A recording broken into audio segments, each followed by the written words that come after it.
I grew up in Derbyshire, and when I was around 10 years old, my parents brought my sister and I to visit London for the first time. We came in an autumn half term. I can still remember details of that trip in startling detail. The basement flat that we stayed in West London with my big cousins, walking through fallen leaves in Hyde Park, this grand magical city opening up around me. For years afterwards, I imagined a life, an adventure that I wanted in the big city.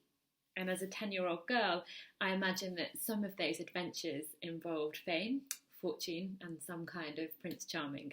That was the ultimate adventure I was hoping for. Adventure to me back then was all about the big, about becoming something more, about being something big, being seen, heard, recognised for something great. And I don't think that I was alone, because our whole world is sold on the idea that the adventure, is about us, about who we're becoming, about the kind of life we want to build.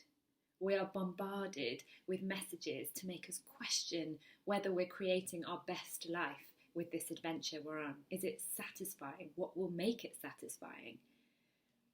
What is the adventure that you want? And is the one that you're on scratching all your itches? Is it full of mountaintop experiences? And is it, most importantly, Instagram worthy?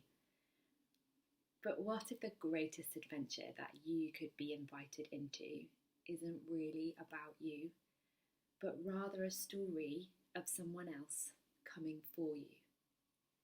A story that isn't about you. How could that possibly be your greatest adventure?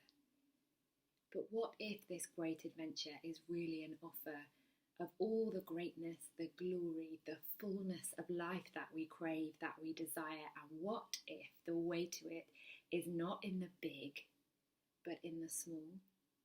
Not through power, but through humility? What if it's not about more of you, but more of Jesus? In fact, more of and as much of him as you want. Because the greatest adventure already lived is this one, that rent the heavens and came down, that split the skies and tore a veil in two to make a way for us. This adventure got bloody, and it is symbolised by loss and suffering. This adventure cost everything. This adventure spends time in a grave.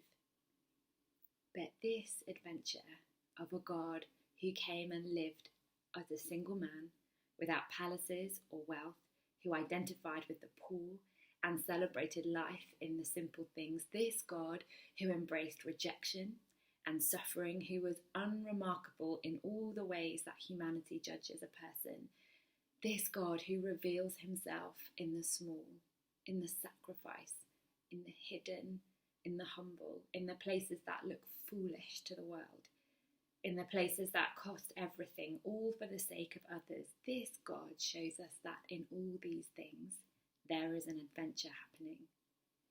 This moment that's about to happen as the grave lies quiet, as the disciples sit fearful, as Mary weeps, as the body of her Saviour lies in a tomb.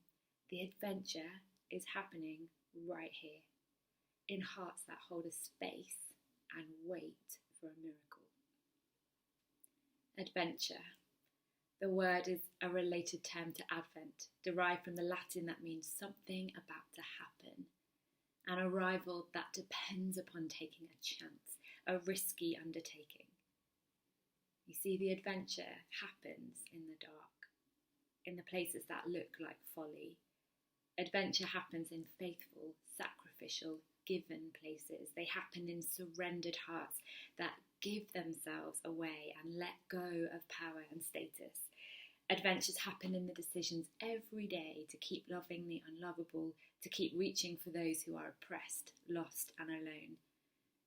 Adventures happen in the daily decision to let it cost you, to abandon the easy win, the straight to the top route up the mountain. Adventures happen in hard forgiving and lavish grace.